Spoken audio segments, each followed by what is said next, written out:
ذونواس ایک ایسا ظالم بادشاہ تھا جس نے بہت سے اہل ایمان کو قتل کیا۔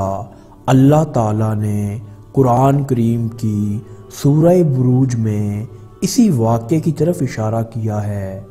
ذونواس یہودی تھا اور اس کا تعلق یمن کے ایک قبیلے حمیر سے تھا۔ یمن کے عروج و زوال کی داستان بہت طویل اور عرصہ دراز پر محیط ہے۔ کہا جاتا ہے کہ ذونواس یمن کی تہذیب و ثقافت کے تابوت میں آخری کیل ثابت ہوا۔ ذونواس فطرتاً ظالم تھا۔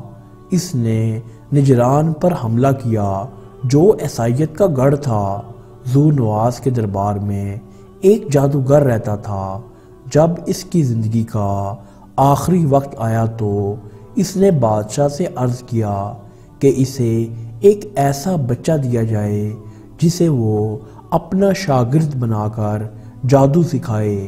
چنانچہ بادشاہ نے ایک ایسے بچے کا انتظام کر دیا۔ اب بچہ روزانہ آتا اور جادو سیکھتا، پھر گھر چلا جاتا۔ اس بچے کے راستے میں ایک نیک راہب رہتا تھا جس سے اس بچے کی ملاقات ہوئی اور وہ بچہ اس راہب سے متاثر ہو گیا اور اللہ پر ایمان لے آیا۔ اب وہ جب بھی اس راستے سے جاتا اس راہب سے ملتا اور اس کی باتیں سنتا، جس کی وجہ سے دیر بھی ہو جاتی اور جادوگر سے مار کھاتا اور گھر پر بھی سختی ہوتی۔ اس کی شکایت اس بچے نے راہب سے کی تو اس کا راستہ یہ نکلا کہ جب گھر والے پوچھتے تو کہا جاتا کہ جادو سیکھنے میں دیر ہو جاتی ہے، اور جب جادوگر پوچھتا تو کہا جاتا کہ گھر میں دیر ہو جاتی ہے۔ اسی طرح ایک عرصہ گزر گیا۔ پھر ایک دن اس کے ایمان کی اطلاع بادشاہ کے دربار تک پہنچی اور اس نے اسے سزائے موت دی، لیکن کسی بھی تدبیر سے اس کی جان نہ لے سکا۔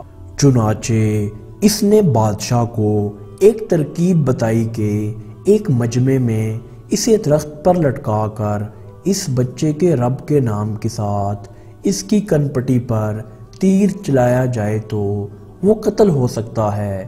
چنانچہ ایسا ہی ہوا، لیکن جب لوگوں نے یہ معاملہ دیکھا تو سارے لوگ اس بچے کے رب پر ایمان لے آئے، اور بادشاہ کے مصاحبوں نے کہا کہ یہ تدبیر تو الٹی ہو گئی، اسے ہم سمجھ ہی نہیں سکے، اور جس خطرے کے ڈر سے ہم نے اس بچے کو قتل کیا آخر وہی ہوا، یعنی لوگ آپ کو چھوڑ کر اللہ پر ایمان لے آئے۔ چنانچہ بادشاہ کو یہ ناکامی برداشت نہ ہوئی اور اس نے ہر ایمان والے کو آگ کے ایک گڑھے میں ڈال کر زندہ جلا دیا۔